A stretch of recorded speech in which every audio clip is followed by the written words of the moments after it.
Non, non, toza penza na radio, télévision, étoile du ciel. Oye salemi pona esengo ya bana na nzambe nyonso.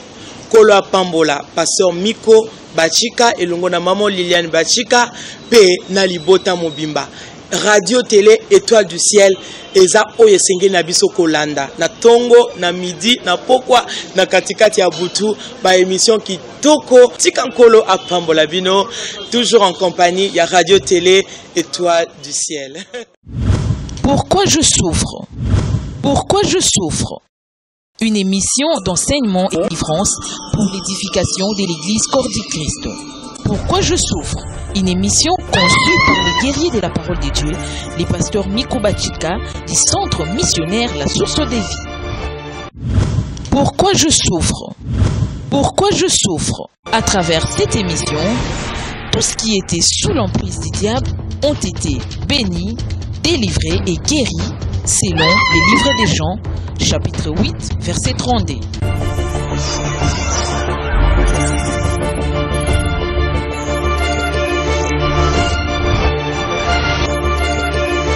À présent, suivez l'émission.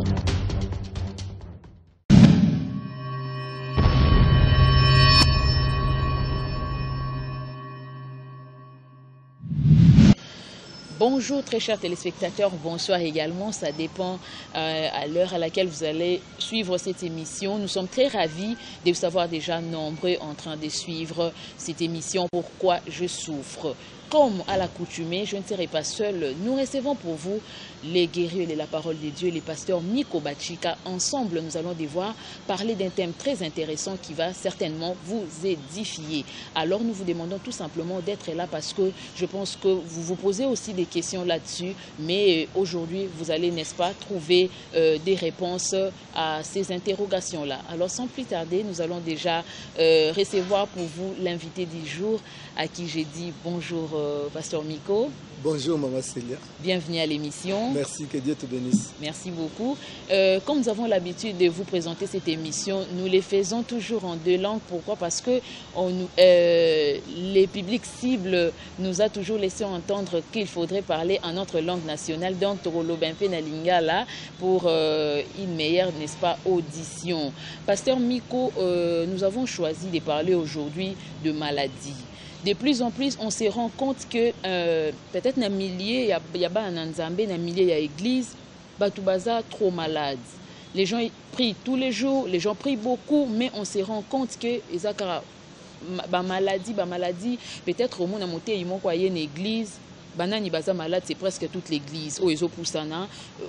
On se pose des questions. Ah, mais dans l'église, donc, il y a une question où est dérangé biso. Yango comme to kutani nayo, on s'est dit que il faudrait un peu to make un peu kolobela. Pourquoi tant de maladies na milliers yaba oyo bazo komi benga oh bien oh baza ba chrétien. Pourquoi trop de maladies na ba o bazo sambela? Pasteur Miko, ba maladie yango et uti wapi origine nango eza nini et pourquoi ezo exister? Merci Maman Célia. La question est autournée. Les malades eza lisekité puisque bato belé bazo kufa likola maladie. Peso otali maladie eza on dirait voie oyo naturelle oyo mabat na kufa. Mais est-ce que maladie nyonso place ngana kotuna mutuna maladie nyonso est-ce que ça nzamenda permettre ngo to nzamenda lingi ngo to maladie muso euté pa nzambe. Parce que soit tozongi na jeunesse okomona tango nzamba salaki mutu nzamba salaki maladie. Mais tant que tu es na Nouveau Testament, tu as Yesu koya koloba que na ba pota na ye biso to bikisami. Donc étal ici que albi d'ailleurs que azan zambe na biso o azo bikisa maladie na biso nyos. Donc quel que soit le nom, quelle que soit la situation nango, mais ya azan zambe azo bikisa maladie na biso nyos. Na nzela ya makila na ye. Donc maladie ezali kambali sekité poto komona pe na Bible même dans l'Ancien Testament. Ils ont battu belaki pe bakufa ki na maladie wana. Donc c'est que maladie eza eloko moko eza normal mais place passe na biso ezali maladie nyonso euti epai na nzambe te. Eza na maladie oyo euti epai ya satana, eza pe na maladie oyo na kopesa exemple toza awa toza na Congo na RDC toza na Kinshasa nazo informer yo ozolanda biso awa en direct na Kinshasa. Awa na Kinshasa tozo mona typhoïde ezali. Typhoïde eza maladie ezo uta na biloko kolia ezalaki bien entretenite après epesi mutu typhoïde. Tozo mona malaria ezali o ezo uta pe na nzela ya bangungi ngungi asui mutu pe ngungi wana communiquer microbe na mutu mutabeli malaria. Donc en réalité maladie wana eza na maladie moko ordinaire. Po o mibatelaki te to ozalaki na moustiquaire te alors ngungi asui yo pe epesi yo malaria soko soigner yango bien te okufi. Donc là les démons les sorciers n'ont rien à voir. Problème yango na biso bato ozala mupagano ozala mwana nzambe eza très important ozala vraiment na hygiène malamu. Soko za na hygiène te ozo risque d'attraper maladie muso kanga bandoki te eza yo moko nde hygiène eza te.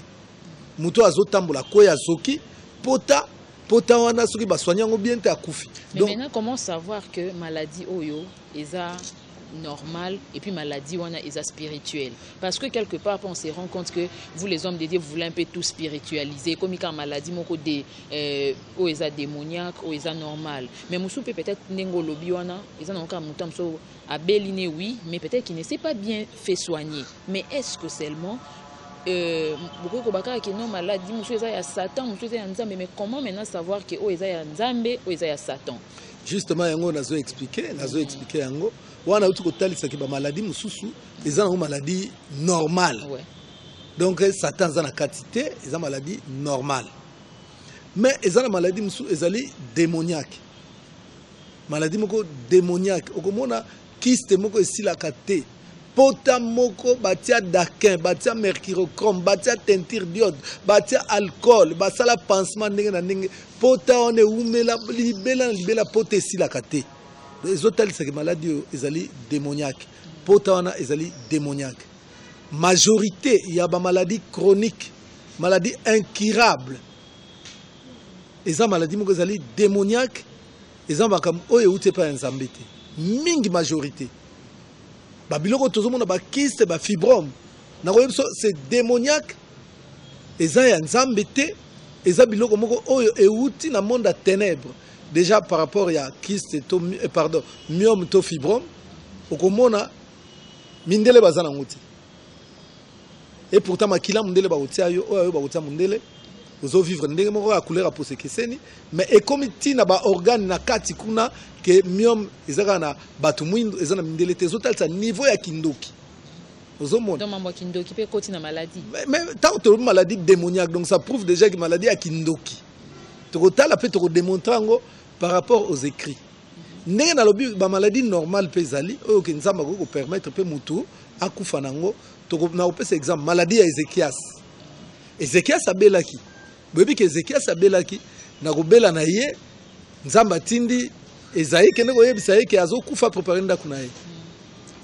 Une question de curiosité, pasteur, soulevé pour moi Ezekias abele. Toko yi ba maladie est-ce que ba révéler maladie ngo abande ko bela non? Ba lobi ga maladie o ya souffraki. Ah OK. Alors na maladie wana o ya belaki sima nango eloko ni ekomelaki. Tangu prophète ayeko yebisa ke en tout cas ozokufa. Akufa na nzani ya maladie azobela. Alors Bible yo tel sabso ke tanga leli nzambe azongi si prophète amangi na ndako na ete. Nzamba zongi si prophète alobi kende ko yebisa ye ke lokola lelinga boye akokufa lisusu te. Nzamba pesi formule azo ba plante tel ba appliquer yango akobika. Ozomona donc la tel c'est que même Dieu n'est pas contre la médecine. Donc comprenez que ba médecin tango bazo sala ba kisi ba ko sala makam c'est Dieu qui leur a donné l'intelligence. Po ba ko sala makambo wana. Ozomona. Donc médecin mo beta tout le tenga ça va nzambe n'existe pas. Non, c'est Dieu qui te donne l'intelligence et la sagesse pour oyeba ko découvrir qui si tel. Au moins sida te ti lelo nzambe na pese le côté, mutu moko pa zozwe le côté. Mukolo nzamba ko linga na bon vouloir na ye. Ako pesa formule au mona bazui ki sa sida. Car nzambe mta ko permettre. Au moni kawana Ezekias abiki na nzela médecine. D'ailleurs au mona que même nzambe toyebi na Bible Luc était le médecin. Ozomona, Luc kuta aki médecin. bon nakotel c'est susu bakaya ba maladie ordinaire na Bible na bakaya maladie ordinaire na Bible okomona mutu lokola Élisée asalaki ba miracle ndenge na ndenge toyebi ke ba miracle Élisée asalaki double na yango. Donc c'était un homme de miracle oyo abotisa ba stérile oyo asekwisa ba kufi oyo asalama kwa minene oyo alongola bilakeli mabe ezalaki na mai ya Jéricho. Élisée wana Bible obika kufaki na maladie. Donc on entendre yo bien donc ceux qui muto abeli na yata typhoïde abeli amibe ça ne sert à rien qu'à fuka masambela qui au nom de Jésus. Donc à trouver encore que c'est normal. D'autres pe bengami na bela. Nazoya nazo talisa d'abord puisque to ndengo loba que to spiritualiser likamunyo sauté puisqu'il y a des choses naturelles. Yango no moni na uti ko talisa kaya Ézéchias awa pasteur bakam sous ses ali muto aye na église aye na maladie ko lukano ba formule mingi te tuna e mama est-ce que so melaki nivaquine. Est-ce que so melaki aspirine? Soka melaki te, soka zana mbongo te, so melaki kisi akobika na ye. Oh. Mais bino ba pasteur bo sabato molimo parce que moi te wana sko zo bima na musala na bino ndenge nzamba pesi bino. Bino bo ba docteur spirituel nga na ye pa no ochanga loboko kotelanga jeune tamso ya 20 jours 30 jours. Mais yo pesa nga su kisi. Donc ça ne sert à rien na eto ya église. Mais prophète Esaïe ataki Ézéchias loboko te. Aipesi ka formule nzamba pesi kisi bozo matiti oyo botia robika abiki yango ngai tango bato bayaka na tuna mama soki ndeko hôpital kende na hôpital mama ata na bondeli na roba kende hôpital na kokomelo na kaya Jacques omoni Jacques alobi nini soki mutu azobela bampaka lingomba babondela pona ye na kopakola ye mafuta les prières de la foi sauveront les malades. Et lingo lo banini. Mafuta wana eza mafuta ya ba huile d'olive te wana yango te. Mafuta wana eza lokola kisi. Potango akala eza même lelo te.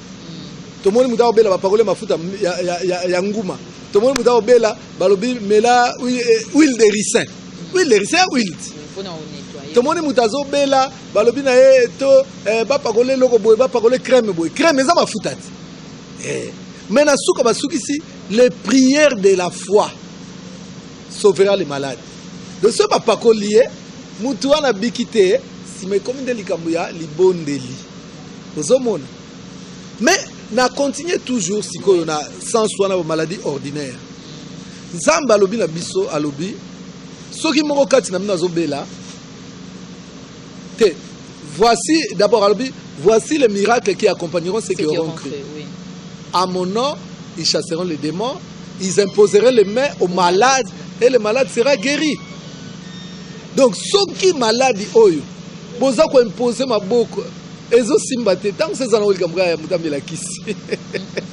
Pasteur tika na wenza révélation. Tant que c'est ça, mais on a faut biso to mona mingi so muto bazo sambela to biko muka tata mwasi akanga ki no konde mutakangi. Donc yo yesko ko révolutionner to ko changer o eloba maka na église. Te na ye ko oui, mais parce que ya monde zongi salika muna esika na yango.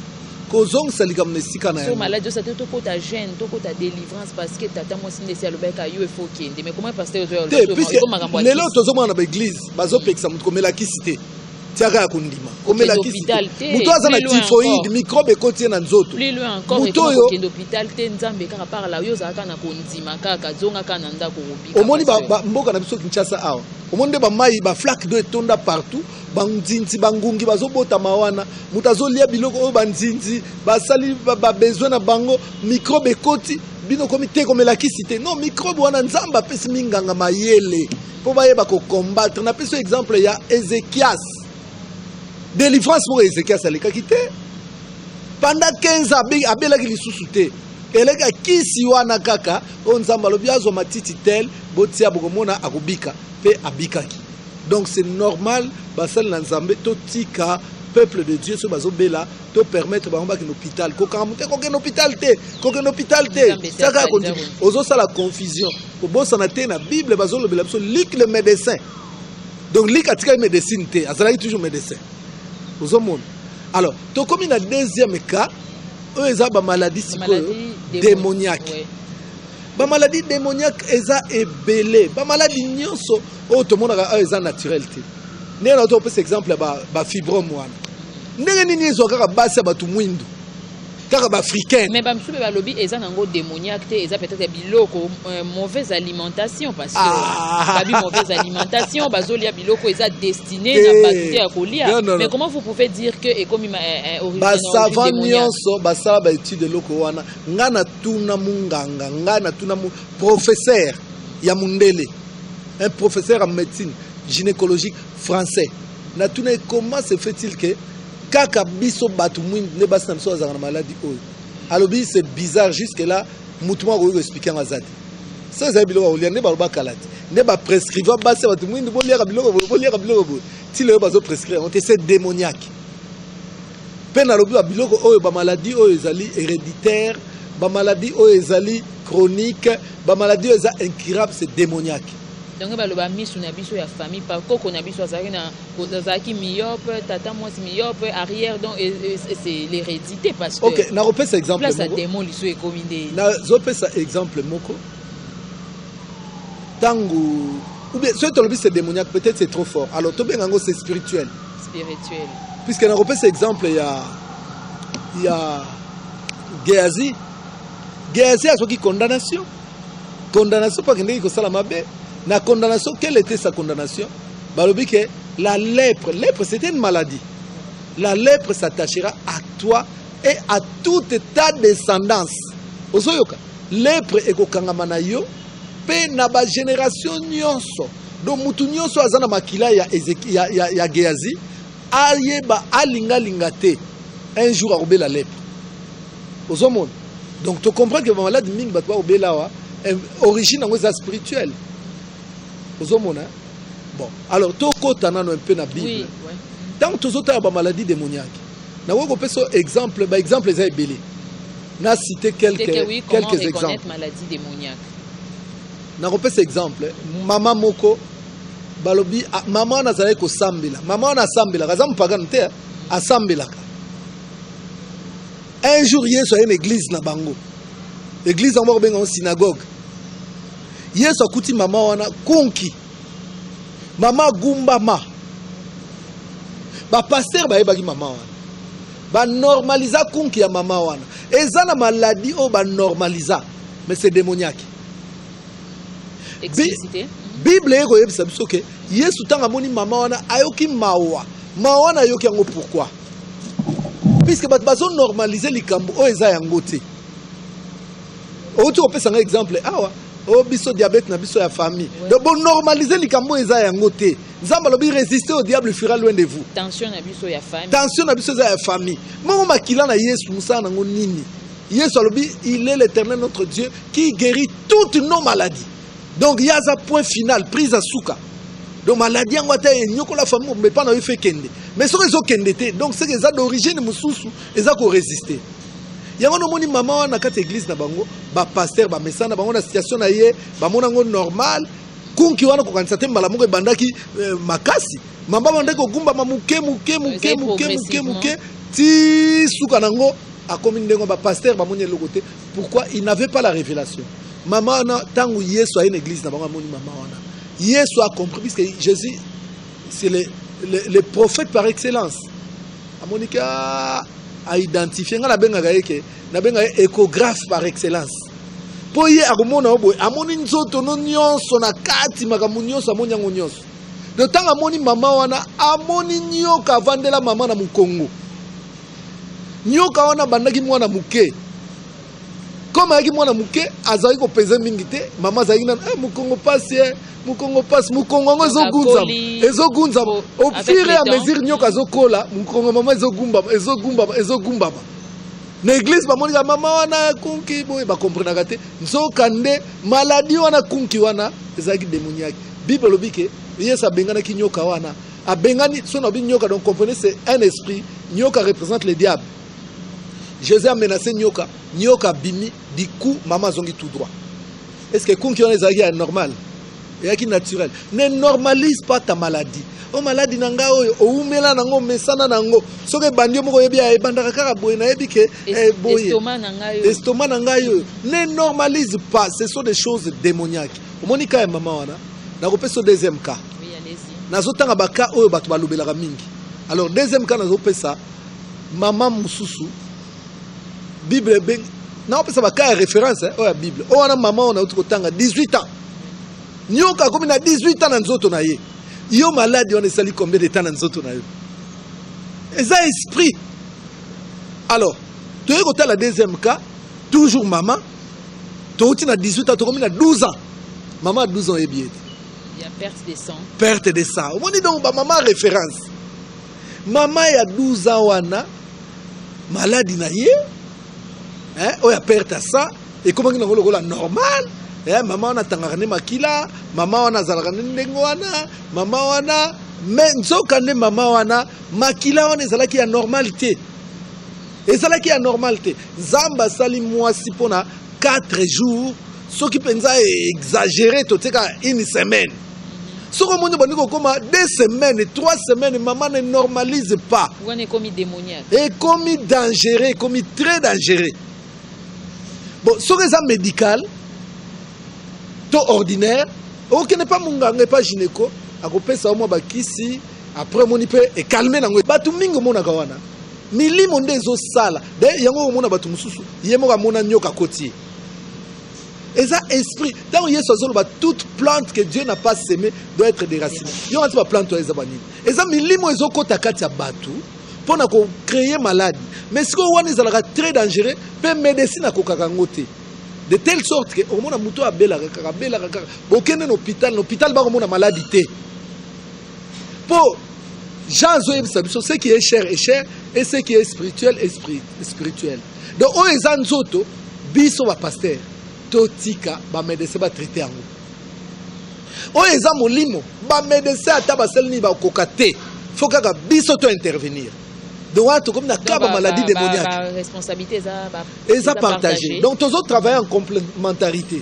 Comme on va soigner, qu'on bonde la peau à mutu, à biki, esprit en écueil, mais mutu pour retrouver ce qu'on santé na forme na yé, tout est en hôpital. Va passer ba vitamine, va passer ba nini pour récupérer santé. Donc, à vous entendre, il ne faudrait pas négliger la médecine. Médecine est incontournable. C'est très important. Puisque là, on a bonde la peau à mutu.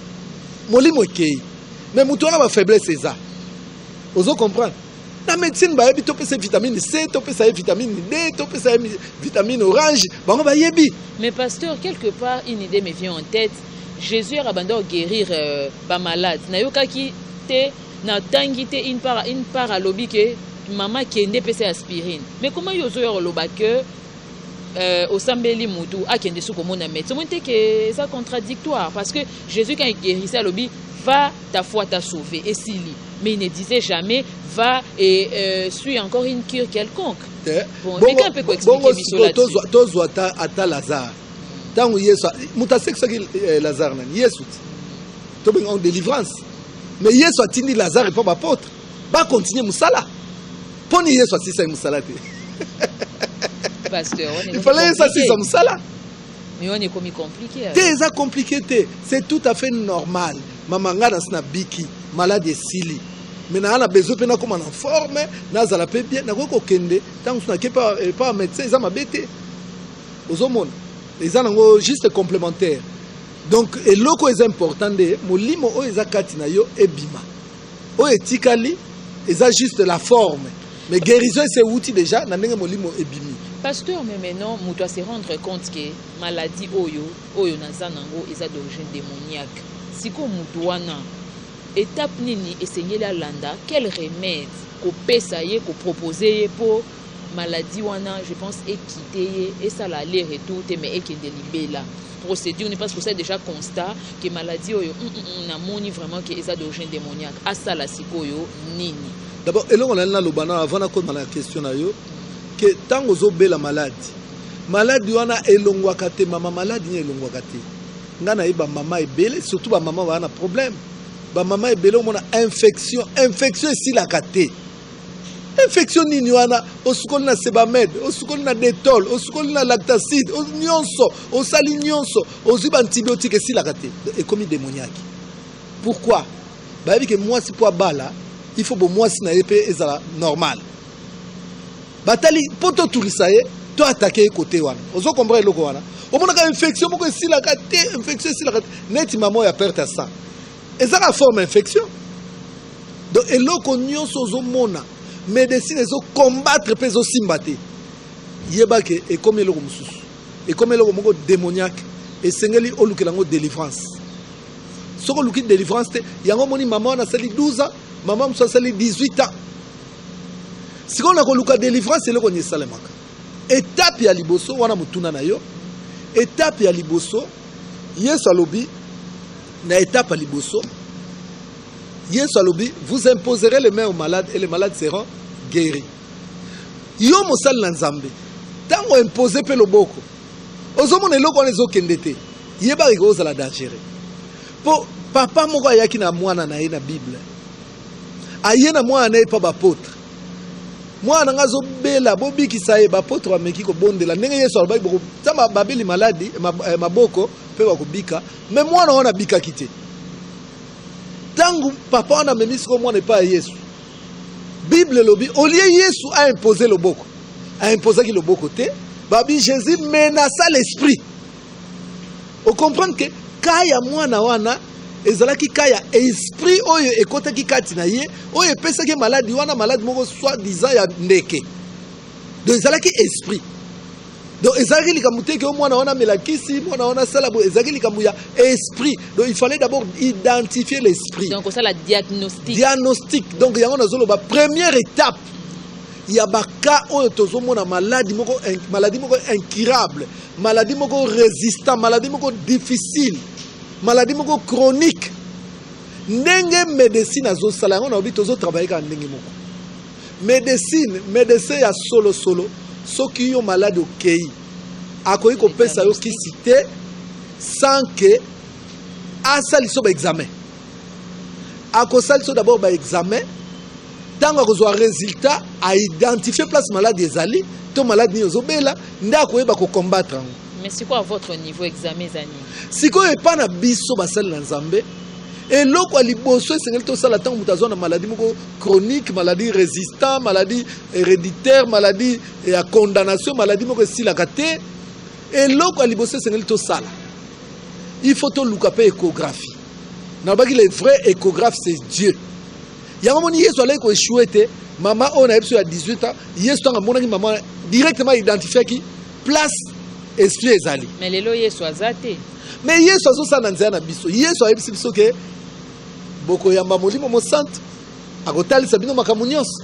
Alors mon peuple souffre parce qu'il manque la connaissance. Abi quand vous connaîtrez la vérité, tant on a koyeba place origine maladie oyo, place maladie outi, place maladie ezali, ne tango wana koyeba ko combattre maladie wana. Paul alobi ke je ne combats pas comme un aveugle qui bat de l'air.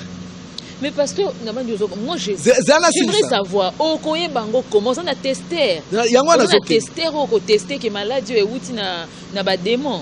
Problème n'engeza à niveau. Yesu a équipé église na ye.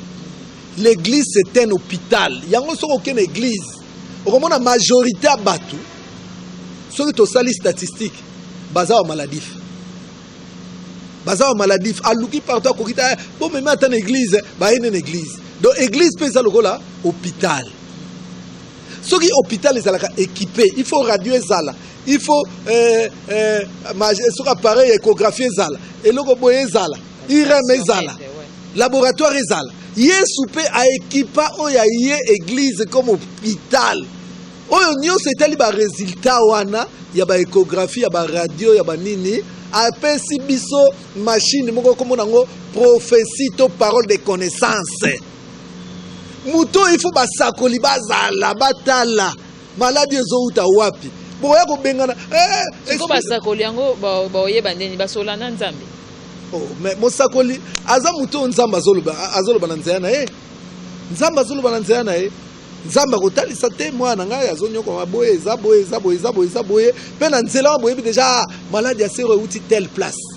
Bon, tika to combattre. Yango moni Paul alobi, moi je ne combats pas comme un. soigner mutuka bi soigner soigner il faut na yeba place problème na ezali biso na médecin tout ça la musala moko même sur le bi cure d'âme mais ne c'est pas soigner à resola na yo pasteur siko so ka dénicher que maladie na eza d'origine démoniaque sikoyo après la seconde étape nzambe na biso za nzamba précision ouais omoni nzamba lobini soki mutu ayekati na bino vi na ye nyonso etikali polele akoyebaka nzambe aza na esika wana nzambe mutu alobi yango yanga na kamwaka baeglise oyo azoboya prophétie nazokamwa bango puisque eloko nzambe abengi yango don apesi bino bino obi tolingi don te Pasteur, mais je pense que témoin prophétie et la sujet il y a émission nabiso prochaine donc on met un peu kolobelango peto yeba prophétie ndengini ko yeba prophétie etc.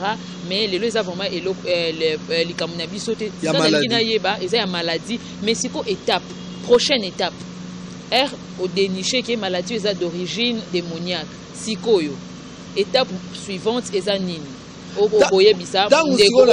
azana maladie incurable, azana maladie héréditaire, etc. Prochaine étape psycho eza nini? Tangu na dénicher yango. Si on a koyeba siko ko combattre esprit wana po esprit ebima. Balobi ke Yesu comment eko bengana ba esprit. Azo menacer ba esprit. Ya moni tango biso tozo au nom de Jésus, tozo menacer esprit. Esprit wana siko eko bima pe ekei pe mutakomi bien. Na ko pesa exemple. Tozo na mama moka yaki na problème ya stérilité. Na kati problème de stérilité ake na hôpital on balobi na yeke azana ba myom basala opération 4 opérations basala opération à myom elongwe quelque temps après myom ngo eboti lisusu ngalobi est-ce que okomi bilanga mama myom ebotaka mikolo nyonso est-ce que okomi bilanga eloko ni ayiko salema mama wana 4 fois basala opération nzambe yeko sala biso grâce tellement maman alembi alobi namona okufa na bambelio na bana ko sambela mama yaki na église tangu to bondeli pona mama nzamba zolo na biso mama azana nyoka na libumu mama azana nyoka na libumu azana nyoka te ko comprendre que mama oyo mama oyo tangu ba ye na ye toye ko bondela nzambe nzamba talisi biso ke mama oyo azana nyoka kati ya libumu na ye nyoka ande ezosala nyonso o mboto mobali azopesa ye ekoka koproduire te nyoka ande azomela semence nyonso ntango tosoli na mama obi papa ya solo mokolo moko na ndoto na ngai nalalaki nazolota nyoka akoti ngai mais namonaka kaka neti ndoto kaka nakipaka na ngai te et pourtant ezalaki esprit nzambe atalisaki ke esprit ekoti kati na ye bongo mama oyo ntango tobandi komenace esprit puisque wana toyaki sute molimo ya stérilité bima te tokei directement na nyoka tout droit au but nyoka bimi elekai 2 mois te siko nyoka obomonaki ye te nyoka bamonaka te te mais pour siko mikolo tokomona o nyoka bimi museleke te bimi mama wana ifo tuna bato siko bino bomoni nyoka te qu'est-ce qui vous a prouvé que nyoka azalaki réellement nyoka bimi pasteur mais na bible tomoni Yesu amenasaki ba esprit na amonaki ba esprit fait aux ana prévala puis que nyoka bimi tomoni nyoka ndenga zokende Paul abenganaki nyoka bongo nyoka wana bomonaki balobi ce qui est cher est cher oyo emonanaka sikoyo oyo ya médecin soka bimisi nyoka ahotel sotala nyoka yeyo mais biso na molimo tomonisaka nyoka wana te mais eza na ba homme de Dieu musu basambela pe nyoka monani peut-être que dimension wana ifo tuna te ezali peut-être que Dieu non komi na dimension wana te pasteur mais tengala ko koma pe na dimension wana biso pa na biso na bonzambe na biso dimension eza komi élevé na bible makamba dimension wana ezalaka te dimension eza na ba science occulte makamba dimension muta mati niveau wana eza na ba science occulte et pas na biso ezalaka te donc nzambe azana nguya te parce que bible yango elobi ke ceux qui vont dire lingai vous avez la foi comme les grands de Sénévé bon ça là des miracles plus que ce que moi je fais plus que ce que moi je fais mais comment pasteur ozo croire te nga pour nanga ngina na preuve que nyoka wana ya mama abima ki bomoni comment bomoni te mais tango Jean 3:2 azoloba ce qui est cher est cher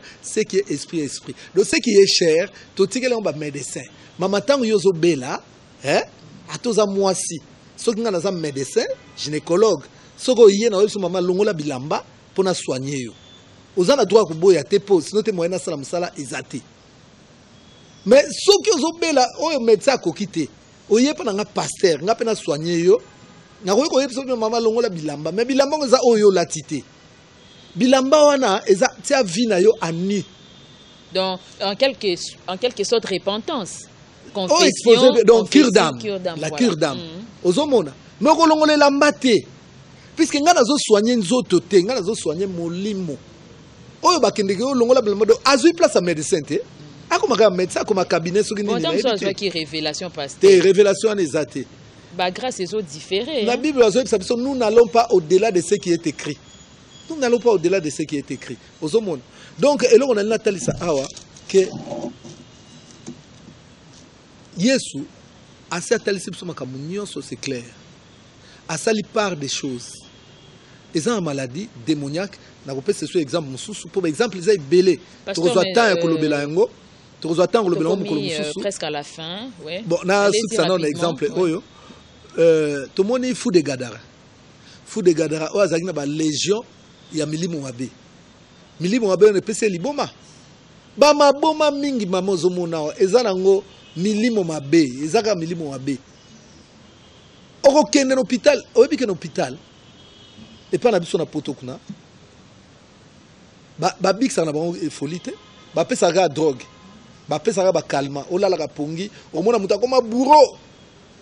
Ba calmant wana, ba drogue wana, ba pongi wana, ndezo salai. Mais molimo ezotika la kaka. Donc, l'iboma est une maladie d'origine démoniaque. La plupart, est démoniaque. Au moins, il faut des gars. Les démons, les vendeurs qui katina ba pesier force, donc vie na ye baby, ba tu so bika mutaliboma, ba me ko soigner ba kokite, ba ko ko kangena ba chaîne ezo simbate, mais suka ya fu wana ezalaki nini? Yesu tango ayaki. Yesu il est le grand prophète.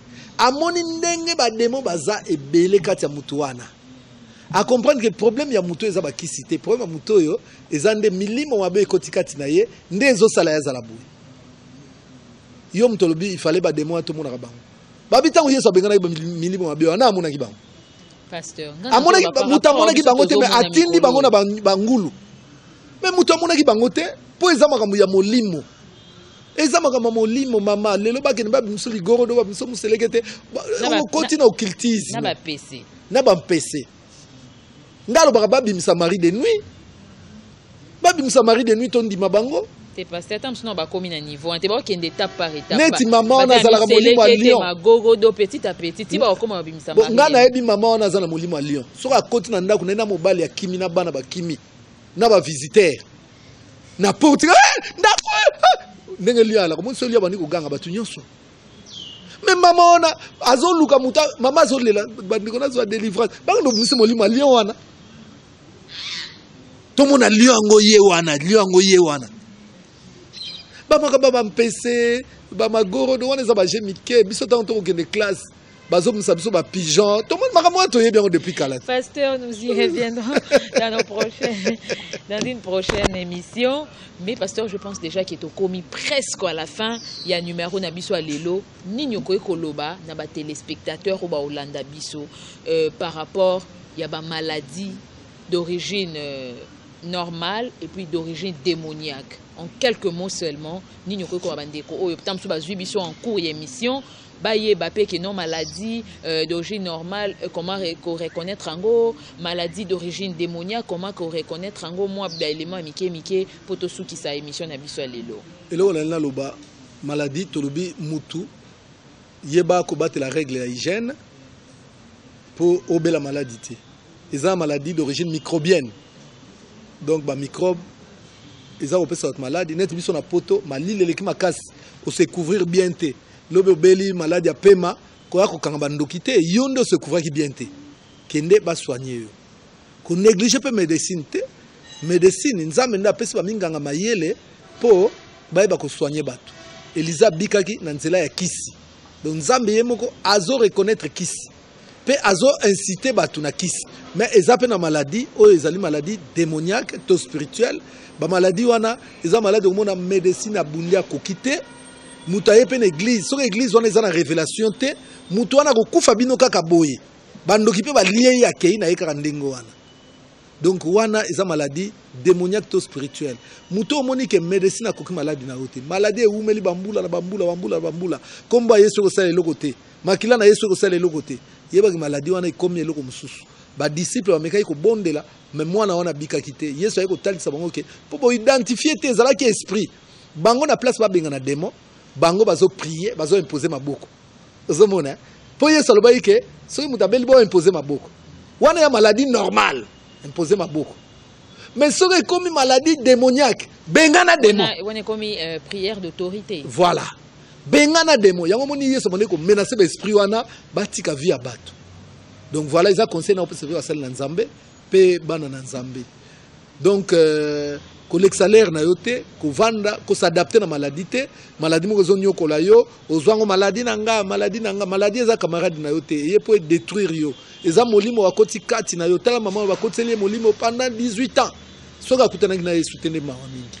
Pasteur, donc voilà, et là on a vu que le bayango voilà, Lucas délivrance na yo pour maladie. Nous sommes arrivés à la fin, votre dernier mot donc en 1 minute parce que l'émission est terminée.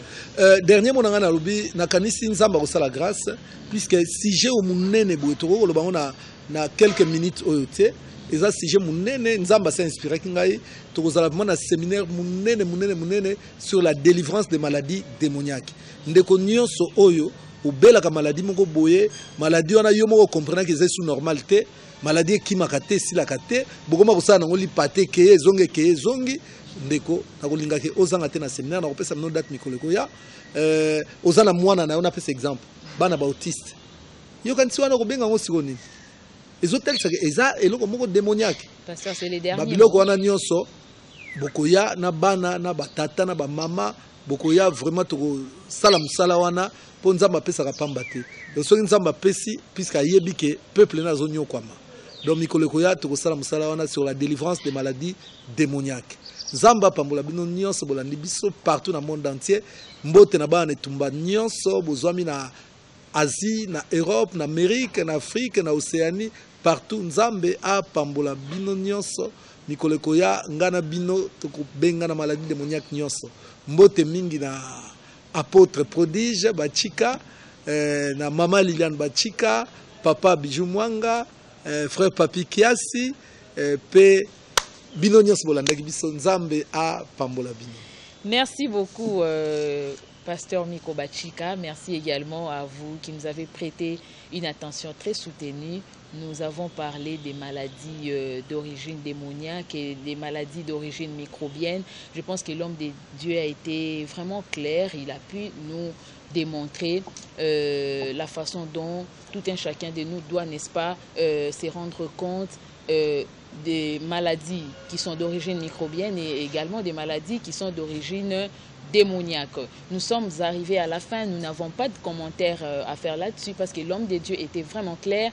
Merci beaucoup à l'ingénieur Papi, merci également aussi à l'ingénieur Freddy, merci également à vous tous qui nous avez prêté attention, merci également à Papa Bijou Mwanga, pourquoi pas à Maman Liliane Bachika et aussi à l'apôtre prodige.